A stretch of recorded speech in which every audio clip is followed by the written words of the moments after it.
देवी के मुख को देखकर प्रतीत होता है कि मन में कोई शंका है। शंका नहीं, उत्सुकता है महादेव। परशुराम तो स्वयं नारायण के अवतार थे, तो फिर वो श्री राम को पहचान कैसे नहीं पाए और उन्होंने क्रोध क्यों किया? और एक ही समय में विष्णु के 2 अवतार संभव हैं? देवी, ये तो उचित नहीं है। मुझ भोले से एक साथ इतने सारे प्रश्नों का उत्तर चाहती हैं आप। मैं एक एक करके उत्तर देता हूं। सत्य तो यह है कि भगवान परशुराम ने श्री राम को देखते ही पहचान लिया कि वो नारायण का पूर्ण अवतार है, परंतु आवश्यक ये था कि ये संसार भी जान ले कि वो कोई साधारण राजकुमार नहीं, अपितु स्वयं नारायण है। यही कारण है कि भगवान परशुराम ने श्री राम के समक्ष विष्णु के धनुष सारंग पर प्रत्यंचा चढ़ाने की चुनौती रखी। ऐसा उन्होंने इसलिए किया ताकि ये संसार श्री राम के बल और उनकी श्रेष्ठता को स्वीकार कर सके।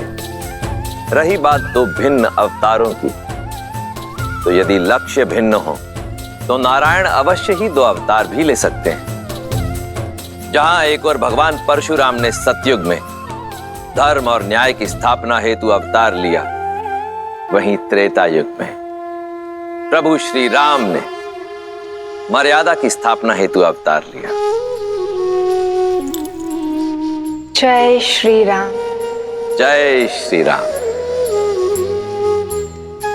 अब कथा में आगे बढ़िए ना महादेव, मुझे श्री राम और सीता का विवाह देखना है। देवी, इतनी आतुरता अच्छी नहीं। आप अपनी अधीरता के रथ को तनिक थामिए।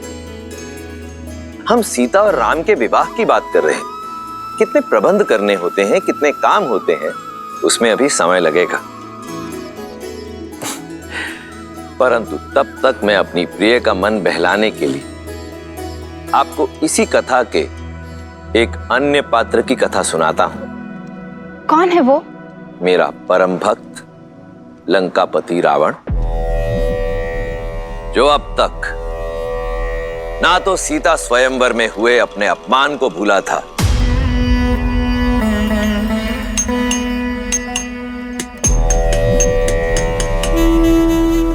और ना ही भूला था देवी सीता के अप्रतिम सौंदर्य को।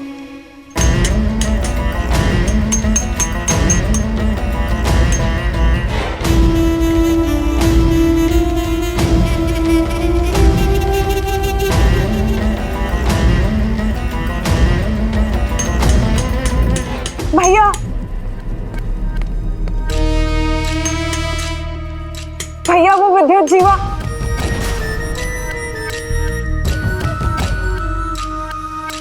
अब क्या किया तुम्हारे उद्दंडपति ने?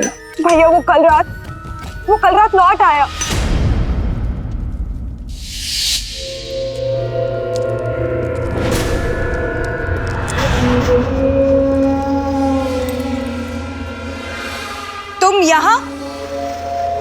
तुम यहाँ क्या कर रहे हो विद्युत जीवा? क्या एक पति को अपनी पत्नी, एक पिता को अपने पुत्र के पास होने का कोई अधिकार नहीं है? जैसे आए हो वैसे ही लौट जाओ विद्युत जीवा, अन्यथा भैया तुम्हारे प्राण ले लेंगे, क्योंकि वो अपना अपमान कभी भी नहीं भूलते। अपमान तो मेरा किया है तुम्हारे भाई ने। क्या अधिक चाहा था मैंने? एक छोटा सा राज्य ना। राज भिक्षा में नहीं मांगे जाते विद्युत जीवा, बल्कि बल और साहस से अर्जित किए जाते हैं, जो तुम में बिल्कुल भी नहीं था। आज की बात करो सुपर्णखा।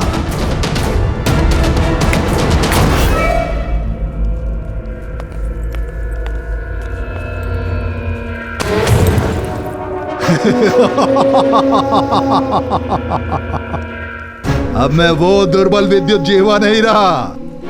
अब मेरे पास माया युद्ध का छल भी है और दैत्य काल के का बल भी।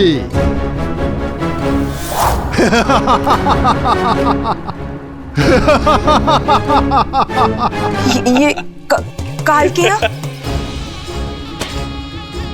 हाँ, काल के अस्त्र।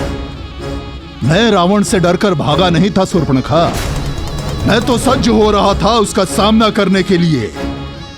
धरा से नीचे गहराई में पाताल और रसातल के मध्य एक नगर है, आसमानगढ़।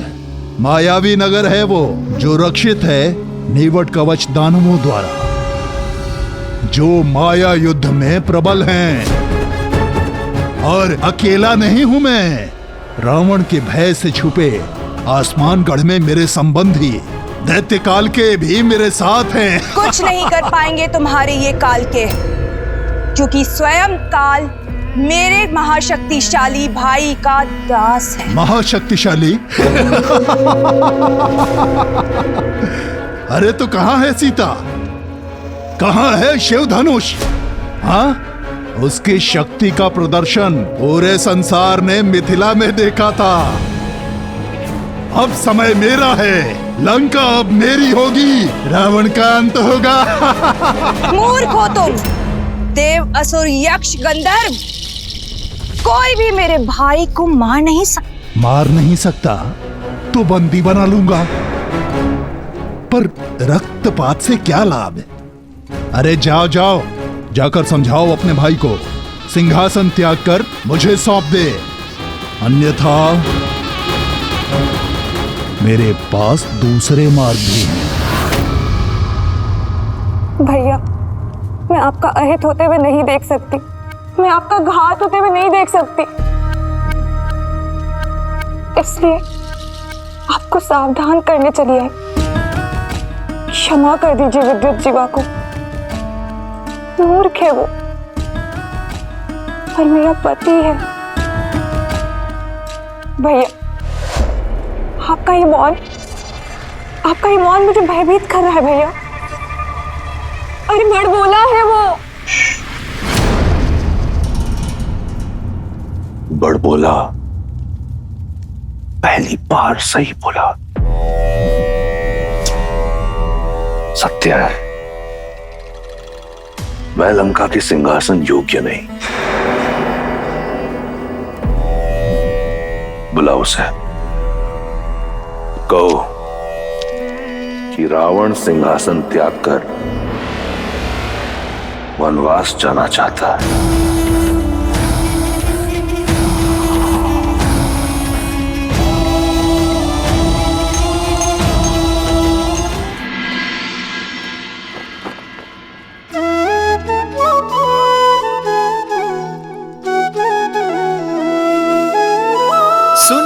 महिपति मुकुट मणि तुम सम धन्य न को, राम लखनु जिन्हके तनय विश्व विभूषण दो।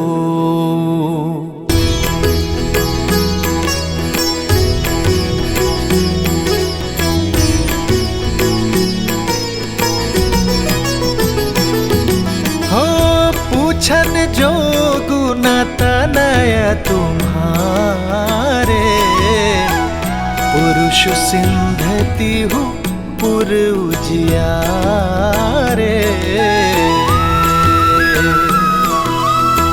जिन्हा के जस प्रताप के आगे, ससिमल नर भी शीतल लागे।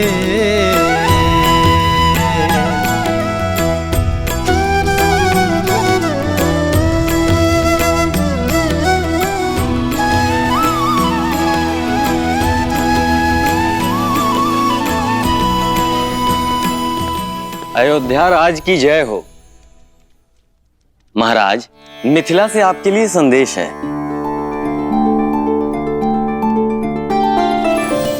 अयोध्यापति दशरथ को मिथिला नरेश जनक का प्रणाम। आपको पूर्व में मेरी पुत्री के स्वयंवर के विषय में सूचित किया गया था, पर आपने आने में असमर्थता दिखाई, क्योंकि आपके पुत्र ब्रह्म ऋषि विश्वामित्र के साथ थे। महादेव की कृपा और मां गौरी के आशीर्वाद से ब्रह्म ऋषि विश्वामित्र आपके पुत्र राम और लक्ष्मण को स्वतः स्वयंवर में ले आए, और जब संसार का कोई शूरवीर शिव धनुष की प्रत्यंचा न चढ़ा पाया, तो ब्रह्म ऋषि के आदेश से आपके सुपुत्र श्री राम ने चुनौती पूरी कर दिखाई।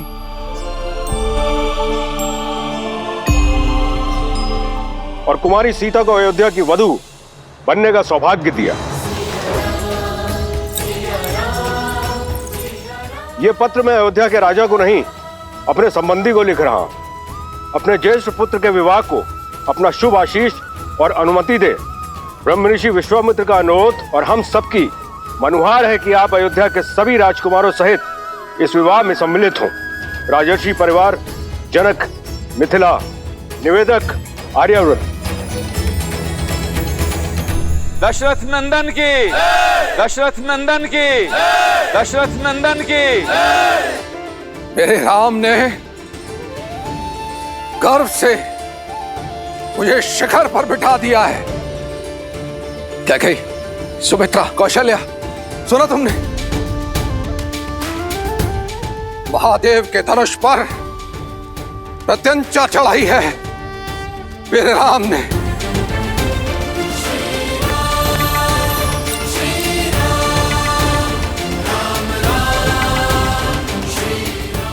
हमारे राम ने ये कार्य यदि कोई कर सकता था तो केवल हमारा राम। कदाचित मैं उसका ये शौर्य देख पाती, भरी सभा में उसे गले लगाकर उसे बधाई दे पाती। दीदी, हमारा राम। सुमित्रा,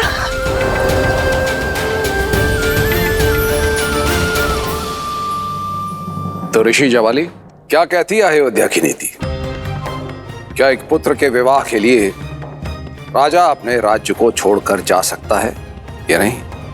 अति शीघ्र महाराज, परंतु उससे पहले एक शिष्टमंडल नव संबंधियों के साथ उपहार समेत भेज देना चाहिए। तो उस शिष्टमंडल को तुरंत प्रस्थान करना चाहिए।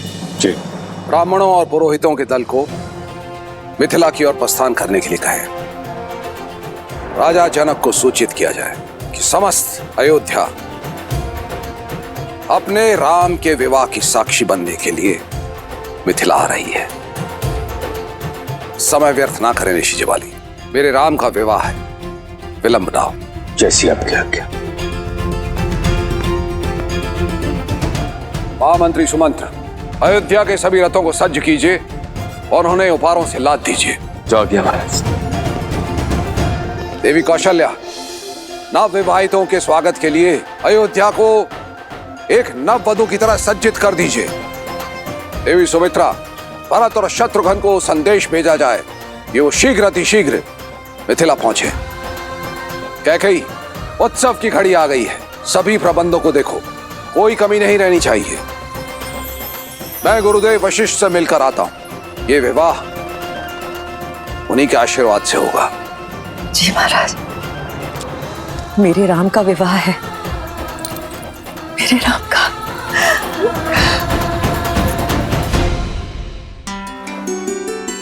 मेरे राम का विवाह होने जा रहा है।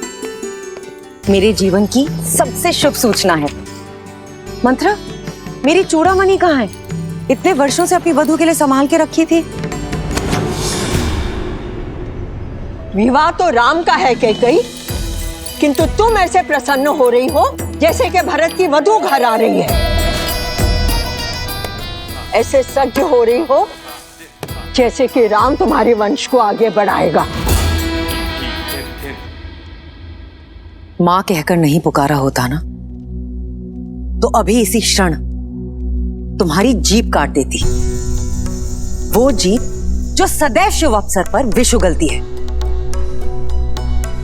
एक बात कान खोल के सुन लो मंत्रा, विवाह मेरे पुत्र राम का है, मेरे राम का। समझी तुम? जीभ क्या, गर्दन काट दो ना मेरी। सत्य तो नहीं बदलेगा, और तुम जब ठोकर खाओगी ना तब समझोगी।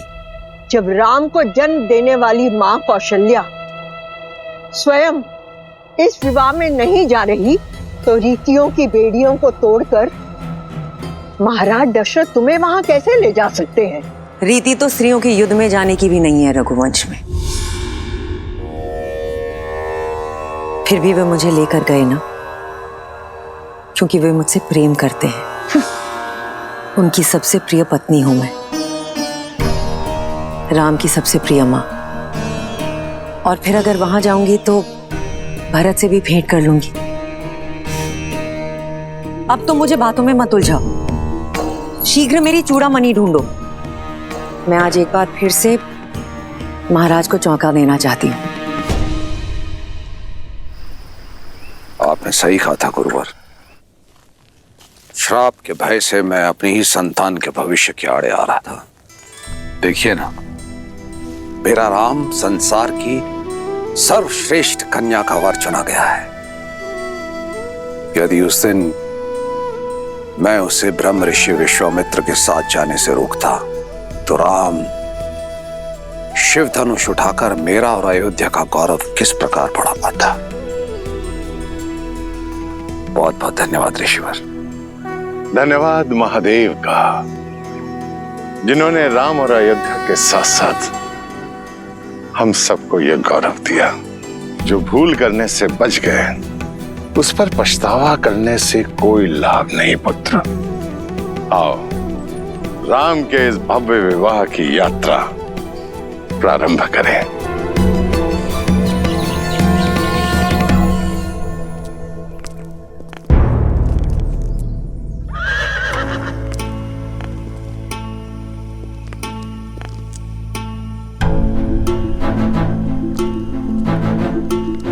महाराज, इतना विलंब क्यों कर रहे हैं? शीघ्र चलिए, जनक वहां हमारी प्रतीक्षा में है। हम दोनों साथ मिलकर अपने राम के भव्य विवाह को देखेंगे। आज देखिए कैसे अश्वपति की पुत्री महाराज दशरथ के रथ को वायु के वेग से लेकर जाती है। शीघ्र आइए। कैकेयी, ये समय ठिठोली का नहीं है। मुझे विलंब हो रहा है, नीचे आओ। अच्छा, तो अब महाराज रीति नीति की दुहाई देकर मुझे रोकने का प्रयास करेंगे। कोई भी रीति या नीति मुझे अपने राम के विवाह में जाने से नहीं रोक सकती महाराज। कौशल्या और सुमित्रा भी राम की मां है, किंतु वो भी तो नहीं जा रही। और फिर परिस्थितियां भी अनुकूल नहीं है। राम के द्वारा धनुष को भंग करने के कारण बहुत से राजाओं के स्वप्न भंग हुए हैं और ईर्ष्या में वो मिथिला और अयोध्या के शत्रु बन बैठे हैं। इसी कारणवश यदि मार्ग में कोई अनहोनी हो गई तो तब तो मेरा जाना और आवश्यक है महाराज, आपकी रक्षा करने के लिए। कैकेयी, मैं अपनी नहीं अयोध्या की बात कर रहा हूं। ना ही तो कोई मेरा पुत्र है और ना ही कोई मंत्री हो, तो केवल तुम। सुमित्रा और कौशल्या परिवार को संभाल सकती हैं, किंतु सुरक्षा की दृष्टि से सबसे श्रेष्ठ तो तुम ही हो गई। किंतु मेरे राम का विवाह है महाराज, ये अवसर मुझसे मत छीनिए। मैं अपने राम को फेरे लेते हुए देखना चाहती हूँ। कैकेयी, धर्म पत्नी हो, धर्म संकट में मत डालो।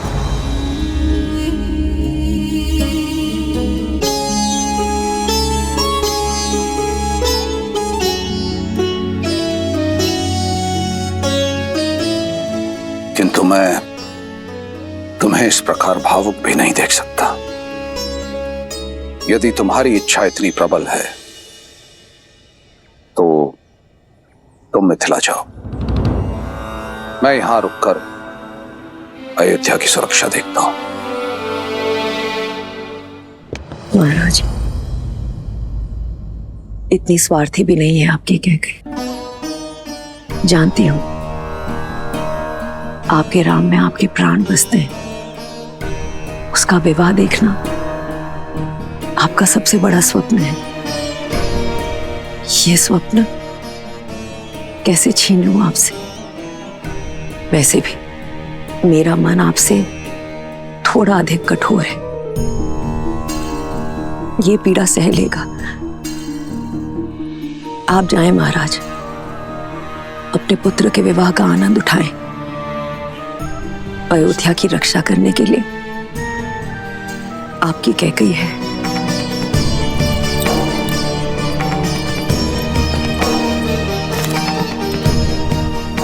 और महाराज, मुझे तो वैसे भी यहां रहकर राम और वधू सीता के स्वागत के प्रबंध करने हैं।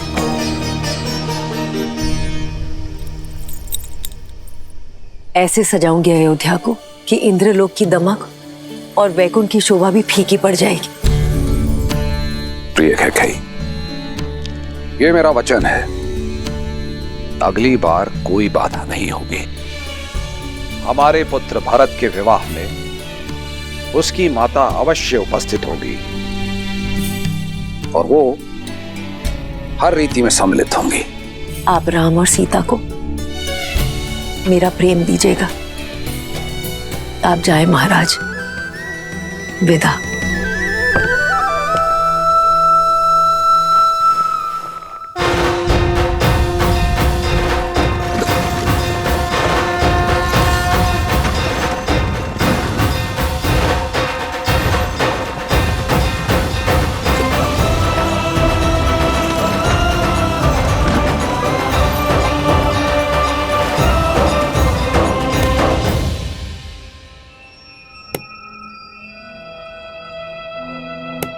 लग गई ठोकर? अब तो समझ लो, तुम ही हो जो राम नाम की रट लगाए फिरती हो। अपने पति के युद्ध में रथ में उंगली फंसाए फिरती हो, किंतु तुम ये नहीं जानती कैकेयी कि महाराज दशरथ के हृदय में केवल उनका ज्येष्ठ पुत्र ही बसता है और वो है राम। उन्हें ना कैकेयी की चिंता है और ना भरत की। कैकेयी, मेरे शब्दों को गांठ बांध लो, वो समय दूर नहीं कैकेयी जब तुम्हें विश्वास हो जाएगा कि अयोध्या में तुम्हारे हित के बारे में केवल मैं सोचती हूं, ना राम और ना महाराज दशरथ।